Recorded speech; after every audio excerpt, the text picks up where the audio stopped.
Welcome to This Week in BJJ, the world's first and only live jiu-jitsu show. Brought to you by Zebra Mats, simply Z-Best. Q5 Labs, Stay Alpha.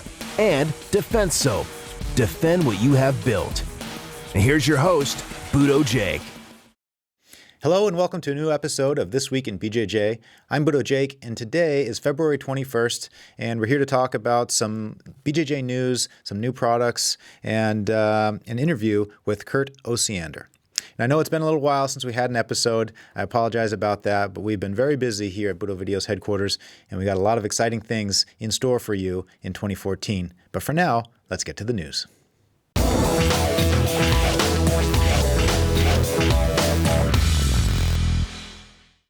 Okay, I got four things to talk to you about as far as news in jiu-jitsu. The first thing is Kurt Osiander's KO finisher. The KO stands for Kurt Osiander. This is the second tournament that Kurt has thrown. The first one was in the Bay Area. The second one was here local to our headquarters here in Anaheim. And it was a great event. It was even better than the first, in my opinion. We had a lot of submissions, which it was a submission-only event. That's what people want to see, and that's what they delivered. We're going to show you a few brown belt and black belt matches. First, let's start with the brown belts. We had Travis Magalit, Ramananda, Mike Martinez, J.J. Ambrose, Adam Dunkel, Albert Aguirre, and Mike Carbolito, all in the brown belt super fights. So let's take a look here first at Mike Carbolito versus Ram Ananda. Mike Carbolito is on the right. He trains with Andre Galvao. And Ramananda is on the left. He trains with Cobrinha. So we have a classic Atos versus Alliance matchup here. Of course, Mike has the weight advantage, and you can see him using that to his advantage. In typical Galvao style, Mike is working his way to the back. Got one hook in. This is a submission-only event, so points didn't matter. So you can see that Mike went straight for the body triangle, not even caring about getting both hooks, and gets the win. Next up, we have Adam Dunkel versus Mike Carbolito. Adam trains with Half Gracie. Nice jumping guard pull and a sweep. Very fast movement by Mike, just like his coach, Andre Galvao.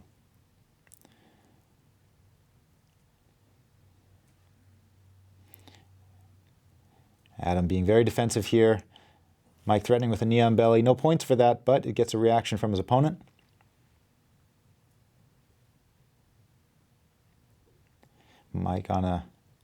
Adam on a knee bar attempt there, but time was up, and the win goes to Mike Carbolito. So that puts Mike in the finals. Mike Carbolito versus Mike Martinez. Martinez trains out of Robot Jiu-Jitsu in Los Angeles.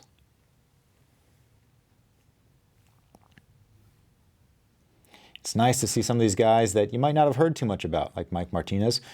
Trains at a school that's not known for producing world champions. There you see him defending a wrist lock. Well, not defending too well, but trying to get out of it. This is a move that I love to do from side control. Whenever the guy tries to push off, to push you away, you just drive in, control the elbow, and smash down on the wrist. And you can get it either way, whether his wrist is pointed forwards or backwards. And it's a move that Mike loves to do. Got very close there. Nice single leg there.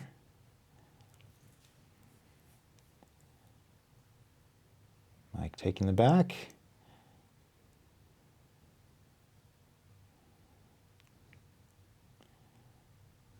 It's nice seeing Carbolito's aggressive style. We've seen Mike competing for a long time. You might have remembered him first on the roll-up episode we did in Guam. He was training with Carlson Gracie team there. Now he's training with Andre Galvao, and there he is right on the arm lock. That's going to get him the win. So the brown belt champion was Mike Carbolito. Great job, Mike. Now we'll get the money shot. $1,200 in cash was given to the brown and black belts, and you can also see he won a little Kurt Osiander action figure there. Cool little touch. Okay, now let's take a look at the black belts. The list of black belts that were in the super fights include Tanner Rice, Lucas Rocha, Leo Davila, Elliot Kelly, Noah Tillis, Diego Herzog, Joao Faria, and Steven Martinez. We're going to take a look at three matches here. First up, we have Diego Herzog versus Steven Martinez. Steven on the left trains out of Checkmat. Diego Herzog trains with Ralph Gracie and Kurt Osiander. Nice open guard from Herzog. Here we're going to see a really nice sweep. He controls both sleeves, elevates the hips up and over for a little balloon sweep. Again, there's no points, but of course it puts him in a more attacking position. Here he is on an armbar. Martinez defending, but Diego is just going to rip that wrist right out and get the finish. Next match was supposed to be Diego Herzog versus Johnny Faria, but Johnny got injured, so now we're going to see the final, Diego Herzog versus Elliot Kelly. Elliot trains with Yamaso Jiu-Jitsu.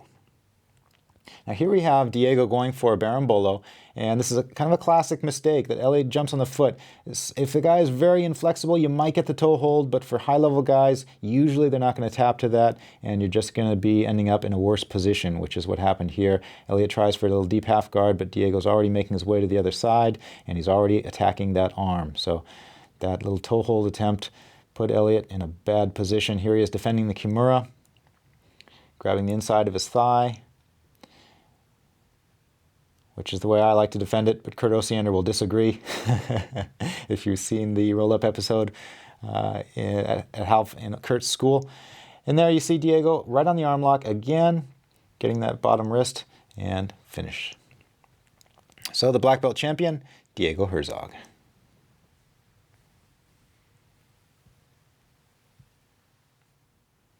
And the money shot. Congratulations, Diego.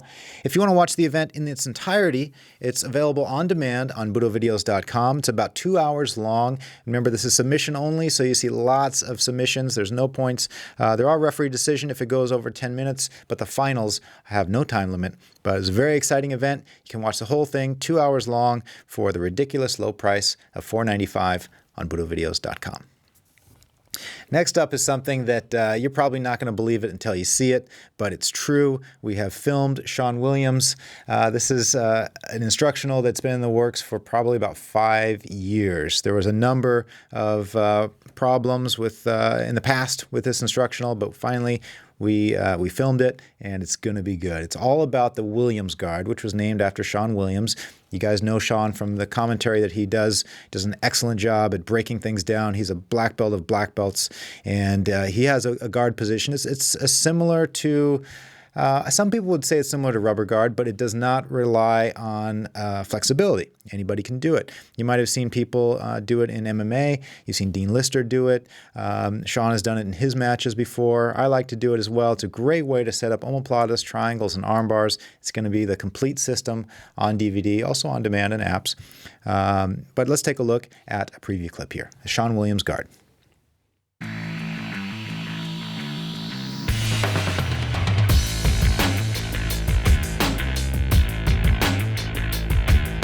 The main components of the Williams Guard are to get really simple finishes. Our traditional arm lock, our traditional triangle, and our traditional omoplata.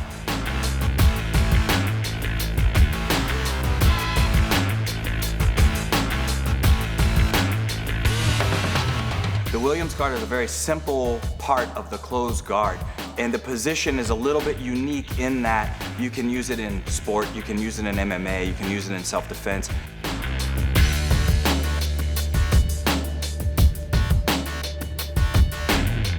As long as we're using the right tool for the right job, we'll have success in the Williams Guard.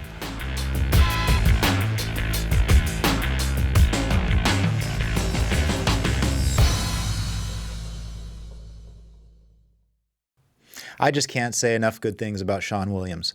As you know, I've trained with lots of different guys, lots of world champions, lots of great instructors, and I can honestly say that Shawn Williams is one of the best instructors in the world. He has such a great way of breaking things down in a very simple, easy to understand manner. He can break down complex things in a way that anybody can understand. So I think you're going to get a lot out of this instructional. It's not available for pre-order quite yet, but we'll be back with more news on that as soon as it's available. I would say it'll be available to pre-order in about a few weeks, and it'll probably be in your hands in 6 to 8 weeks. It's going to be one of the best releases of the year. Next up, I want to talk about a new rule, a new IBJJF rule. There's a number of new rules that are going to be coming out this year, and that's one way that IBJJF establishes themselves as the leading jiu-jitsu competition network, is that they actually write down their rules. Believe it or not, as simple as that sounds, most other organizations, all of the organizations as far as I know, do not have a printed book. The IBJJF has a PDF online. It's totally free. You can download it. It has all the rules in there. No other organization has that. That's very important. In fact, a lot of other organizations just use IBJJF rules. So each year they come up with small modifications to the rules, and there are some modifications that we're going to be talking about probably in the next 1 to 2 weeks as far as updates. They're not official quite yet, but as soon as they are official, we're going to get a ref in here and we're going to break all those down so you guys know when you compete what you should and shouldn't do. But for now, there's one rule that is official, and that is for the 2015 World Championships. Not this year, but next year, there are some requirements on who can compete at the black belt adult level. No longer will it be that anybody off the street can walk in and compete at the black belt level. Of course, you had to prove you were a black belt. That's always been the case. But now things are going to get a little bit stricter, and that means that you have to have some qualifications to compete. So let's take a look here. There's 3 ways that you can compete as a black belt adult. Masters and senior, Masters division is no problem, but as an adult, you have to have 50 points at an IBJJF tournament. So you have to do some of the regionals or maybe the Pans or the Europeans, rack up some points. And, or you can be a former black belt world champion. So say if Royler Gracie wanted to compete, even though he might not have any points because he hasn't competed in an IBJJF tournament in the past 3 years, he could still compete because he's a former world champion. And lastly, if you are a brown belt world champion, say you got your brown belt right, a couple months before the Worlds, you don't have any points as a black belt, you could still compete as a black belt as well. So those are the 3 new requirements, I should say, to compete at the 2015 World Championships. And I think this goes a long way to making people qualify. People complained before that the World Championships isn't a true World Championship because you got these guys that maybe haven't accomplished anything competing as a world and in the Worlds. So I think it's nice. You're going to see a little more intensity to get those points. So maybe we're going to have more interesting regional tournaments, more interesting Pans. So I think it's a good thing. So black belt adults, be aware of those things. If you have any questions, you can always contact IBJJF on their Facebook page and for any further clarifications. Speaking of IBJJF, last news announcement, the Pans are coming next month. Now, contrary to popular belief, the Pans are the biggest tournament, bigger than the World Championships, because we have the Masters division. This tournament is going to be next month, March 12th, 13th, 14th, 15th, and 16th. 5 full days in Irvine. 5 full days of action. So sign up quickly. These events always sell out. We're going to be doing the live broadcast as usual. It's going to be hosted on BJJTV.com, and we're going to be using multi-mat, so you can choose any mat you want to see. Whether you have a friend or family member watching, we're going to show every single match. You just have to know what mat and what time. And all that information is on the IBJJF website. So for more information on pricing and other details, go to IBJJTV.com. That's all the news for this week. Now let's talk about new products.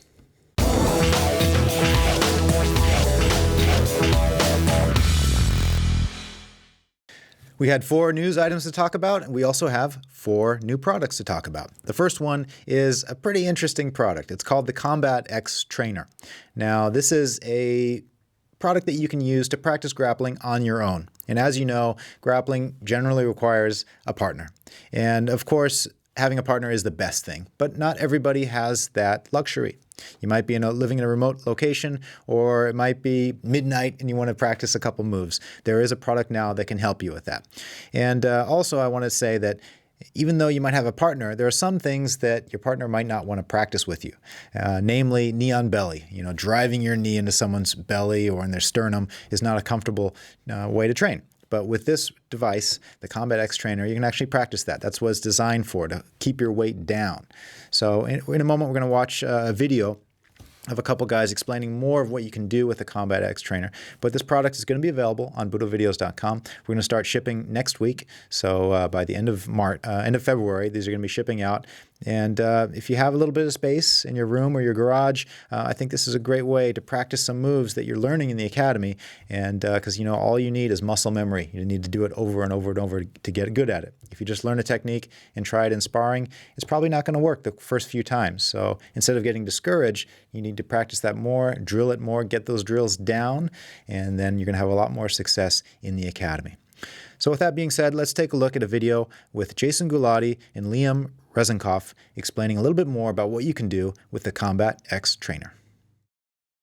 I'm Jason Gulati and I'm the co-founder of the Kombat X Trainer. I'm here with Liam Reznikoff, head coach of V21 Academy, MMA trainer of UFC fighters and Brazilian Jiu-Jitsu black belt under Royler Gracie and Bruno Pano. Bruno Pano.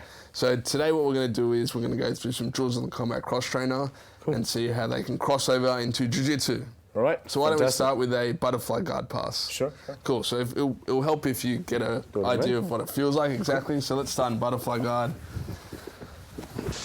Let me tell me if you remember this one. Yeah. Every MMA fighter in my team struggles with that one. Yeah. So why don't you pass over the CXT?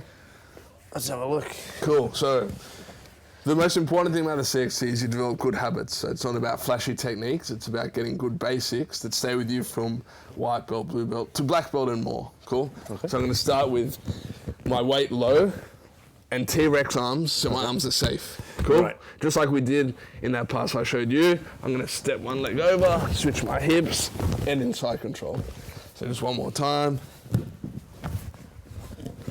Step, knee pinch, switch, and inside. All right, give me Why don't you have a little go? Let's see if I can do this. Cool. Okay. All right. So here. Okay, so here, and then it was step over. Step over, get a strong knee pinch, great. All right. Whoa. It's quite hard to stay in position here. Yeah. Okay, so here, step over here. Now, from here, can I go to mount or? Yeah, exactly. I mean, definitely, whatever opening it gives, you take. Yeah, I kind of felt like the ball was giving me the opening. It didn't really give me a choice. For sure, and that's the whole good thing about it. You start to get this sensitivity where you see your own openings. So my natural reaction is to go to side control. I wouldn't even thought of going to mount. Kind of wish I practiced a bit more or at all before you turn the camera on, because that's actually but quite look good. hard. I mean, it was great. You saw an opening. You sort of thought about how it resembled a person. You saw what felt like I didn't have a choice. Exactly, and that's what's great about it. What else can you do? Show me something funky. All right, so why don't we do a seated guard pass? Okay. So if you're in seated guard, I'm sure you've felt this one before. Step, nice, cool. So I'm going to do the same sort of footwork, same sort of pressure on the CXT. Okay. So I've got knee pressure, heel to bum, switch. I'm going to mountain triangle now. So now, this is when the fun stuff comes in. I can start doing combos. So you saw normally I would have stayed in my side control. This time I can come here and start taking the back. Nice. And start moving around. Very much Stella Garcia. Yeah, I mean, that's what's so fun about it. You can see what guys are doing and you can start to play around at home without losing position and getting choked out. I can also imagine for white belts, it's going to stop them falling on their head when they try this on a Swiss ball. Yeah, it's a little bit more safe because you have these arms and legs which are sort of protectors. How far can you take it? What's how many combos can you put together? Oh, you can definitely do a few. So if I start in closed guard, you can almost end with hooks in. So I can go my flipping guard pass, come back up, now belly, down. Nice. Take the hooks. I feel like you should throw some coins in your hat. Yeah, it looks like awesome. it looks like a show, doesn't it? But I mean, at the start, obviously, you do it slowly, then you start to build up speed, and then you get these whole little chain attacks forming. That's the idea of jiu-jitsu, right? It's not stop and start, it's stop and flow and move and keep going. It's harder than it looks, man. I'm pretty excited. I tell you what, I'll take one. Yeah, great. And give me 6 months. Then you'll be showing me. 6 months, and I'm going to be the guy, and you're going to be throwing coins in my hat. I hope so. Yeah, no, that was pretty hard, man. So I'm looking forward to Great. it. Thanks for your time, Cool, Liam. thanks, Jace. Awesome. Next item up is a new book by Roger Gracie's first black belt. Now, of course, most of you watching already know who Roger Gracie is, the best competitor ever. He teaches in England. And there's a guy named Nick Grigoriadis who was originally from South Africa who moved to England to train with Roger Gracie. And you'll probably be surprised to find out that he got his black belt from Roger in 4 short years. And now he's here to teach you all about what he's learned in his grappling history. He's competed a lot, he's done well in competitions, and he takes a holistic approach to teaching. He teaches not only techniques in this book, but he teaches things like breathing and awareness, a little bit about diet, about competition. So he covers a broad spectrum of topics that you don't really see in a lot of other books. It's a great book. It's available as an ebook, so you can download it directly. And there's going to be a link in the show notes here. Just scroll down. You'll see the link to order the book. But it's a very good book. I recommend it. I think you're going to like it too. Next up is the Estima lock and the inverted triangle. These are 2 DVDs that we filmed with Victor Estima, brother of Braulio Estima. These are going to be available not only as DVDs, but on demand and apps as well in the Apple, in the iTunes App Store, and also in the Google Play Store. But these are 2 submissions that Victor is very good at. And, Victor is part of Gracie Barra. He comes to the Gracie Barra headquarters before major tournaments. So I've been on the receiving end of these submissions, and I can tell you that oftentimes you don't see him coming. They're surprise moves, but even if you do, you defend one thing and he goes somewhere else. But these are moves that Victor is very good at. Whenever we make an instructional, we want to source the guys that are best at those moves. And without a doubt, these 2 moves, Victor is the best at. First one is the Estima lock. This is a foot submission. It's like a toe hold, but it's put on with a rear naked choke grip. It's a very unique submission, and Victor sets it up from all different kinds of positions. You'll be surprised to see all the different ways he can set it up. So if you learn the submission, I think you'll have a lot of success with it. Secondly, the inverted triangle. This is a move that it's not brand new, but very few people see it coming. As you know, if you've watched ADCC 2009, there's a lot of Braulio got the submission quite a bit, and even on Andre Galvao, very experienced guys don't see this coming.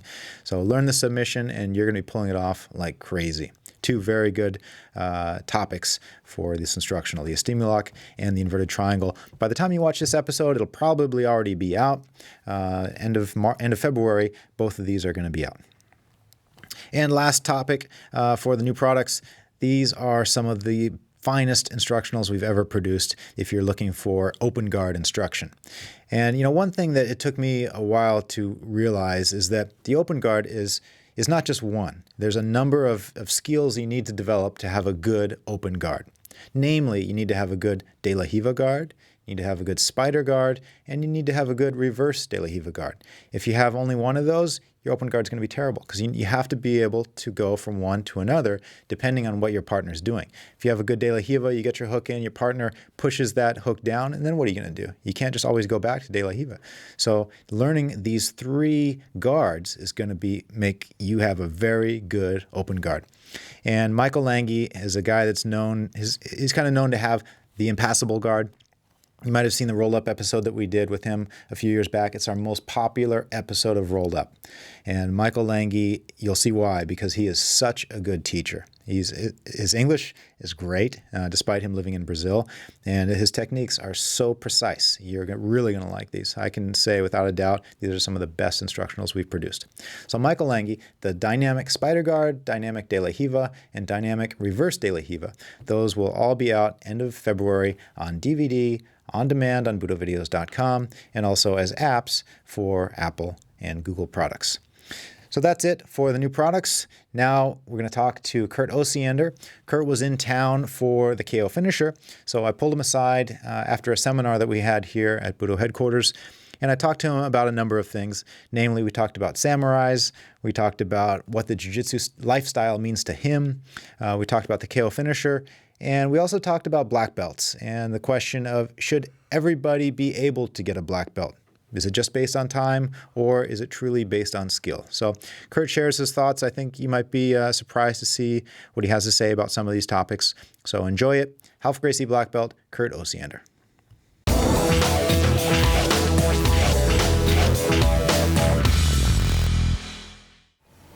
So Kurt, a lot of guys talk about the jiu-jitsu lifestyle. And I think different people have different ideas of what that means. But what does the jiu-jitsu lifestyle mean to you? Like the lifestyle that I've developed over the years is like that's all I do. I'm living the lifestyle. It's like get up, go to the academy, train, teach all day, go to competitions on the weekend, go to seminars, come down here, hang out with you guys, and it's pretty much almost 24/7 jiu-jitsu. Until I see my wife, and then she goes, "That's it, no more jiu-jitsu, stop." So yeah, that's the lifestyle, you know. It's like whether you go surf and jiu-jitsu or go skate and do jiu-jitsu, or me, I go to the tattoo shop and do jiu-jitsu all day. It's like, that's like part of my being now since like 1993. So I don't know any other way. I don't know what would happen if I didn't go to the gym for a few hours a day. Now, something that I cannot relate to is when guys talk about being bored or burnt out, but you've been training longer than I have. Have you ever felt tired of jiu-jitsu or burnt out? There's times where your game will go flat, and I, like Hal told me always that jiu-jitsu is like a roller coaster. There's gonna be ups and downs.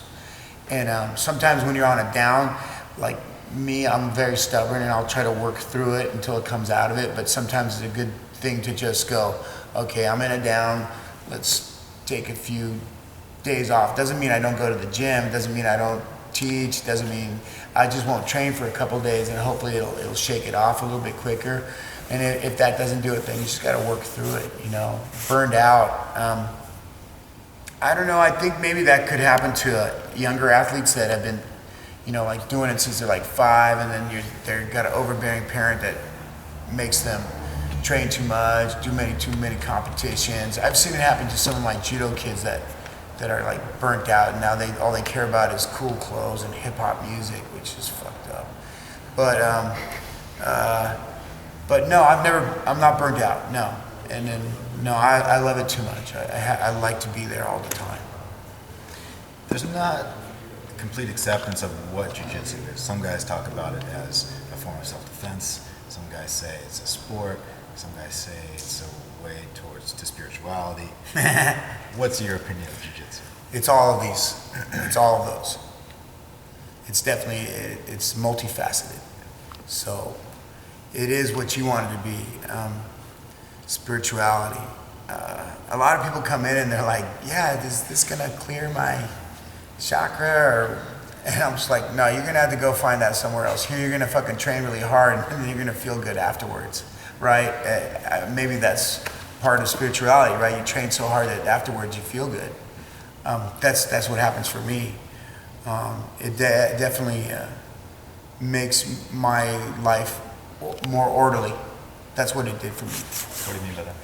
Because the way you look at your game is the way you apply to doing things in your real life. Like, I'm gonna set this up, I'm gonna do my yard work.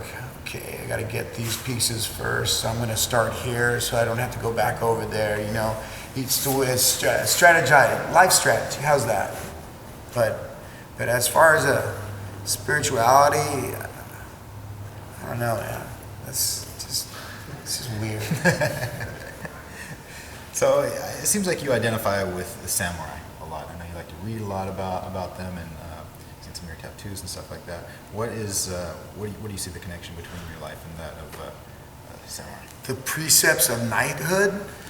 I've always like studied ancient civilizations and every type of warrior class or culture and stuff like that, which has really always been really interesting to me. Those people were more necessary in old times and were revered and looked up to, because if not, their culture or society or whatever their city would fall. I think now, of course, because of the way the world is now, it's less revered, which is because of the times and everything, but that's just what I'm into. I've been into that, like, I can ever remember, like, since I was like 5, my dad always like made me armor or made me swords or got me figures that were like war, you know, knights and stuff like that. So I grew up being into that. I like that mindset because it's moral and ethical, and you're trying to do good. You know what I'm saying? Like, I was telling this one guy the other day, he goes, just because guys are black belts doesn't mean they're going to be good people. But to me, I like to say that my guys that are black belts are not just good black belts, but also really good people. So on that note, if somebody doesn't have a good character, would you not give them a black belt? I would definitely make them wait a long time, and I try to fix their character. Bad characters don't tend to hang out with me too much, Jake. They can't stand me because I'll fuck with them. Do you think everybody can get a black belt? Is it just a matter of time? Yeah, it's perseverance, right? That's what I think this sport really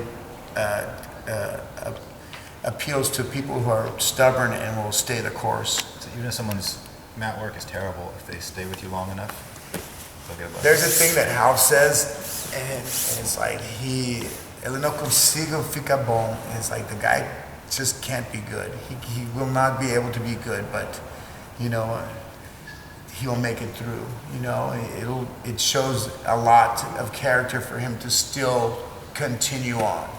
Even though, you know, there's like different grades of white belt, blue belt. There's this really broad spectrum, and, you know, maybe he's not in the top 5% of black belts in this world, which is, that's the superstars, right? And then, but he persevered and he made it through, and he got his black belt. So yeah, you know, maybe his quality is not great, but he made it through.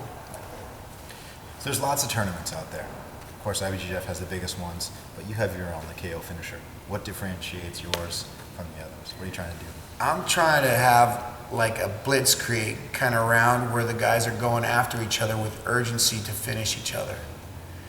And the guy who's going after the other guy, regardless, is going to get the win because he is going to accumulate points because he's trying to finish the other guy. Or it'll go back and forth, and I'll judge who attempted more submissions or got closer, right? I like the old school way because that's the way Hal brought us up. There was no rounds in the old days. It was like an eternal round of you just tapping each other back and forth, or one guy just tapping the shit out of you. I think that what's cool is it's coming full circle, and you're seeing more like, oh, submission only, right? And yeah, that's what I'm trying to do. I'm trying to do what, like, old school and new school together. But no tournament organizer says, you know what, I want an event with lots of stalling. That'll be great. You know, everybody wants an action-packed tournament. How do you get it? How do you instigate the guys to actually come in? I give them a short round with you have to do something. There's going to be no advantage. If the guy is stalling, he's going to lose because the guy on bottom is going to hopefully be trying to tap him, sweep, and do stuff, and the other guy's going to be like this, hoping that he gets the win. He's not going to get it at my tournament. I totally hate that. I hate it when guys, like I do all the IBJJF tournaments, and I know a lot of the referees and everything, and I know that the athletes are playing with the rules. So after I did the referee course, I was like, no wonder these guys are doing this on purpose, and then they jump up like they've won, I don't know what, Mundial, and by one advantage because they stalled or did a certain position and worked with the rules. I hate that. So we got your KO finisher here in Anaheim this weekend. Yep. Any plans for the next one? We'll take this one first to its completion, and then we'll start to plot the next caper. Sounds good. Thanks for coming, Kurt. Thank you for having me. Okay, guys, hope you enjoyed that interview with Kurt Osiander, the one and only. It's great to have such unique personalities in our sport. So thank you, Kurt, for that. We'll be back with another episode. In the next one, hopefully, we're going to have the interview with an IBJJF ref breaking down some of the latest refinements to the rules for IBJJF, so you'll know what to expect when you're competing or watching at the 2014 Pan Jiu-Jitsu Championships. Until then, keep on rolling. That concludes this installment of This Week in BJJ. Watch and review past episodes on iTunes and YouTube. And then be sure to join us again right here for another live edition of This Week in BJJ. Brought to you by BudoVideos.com.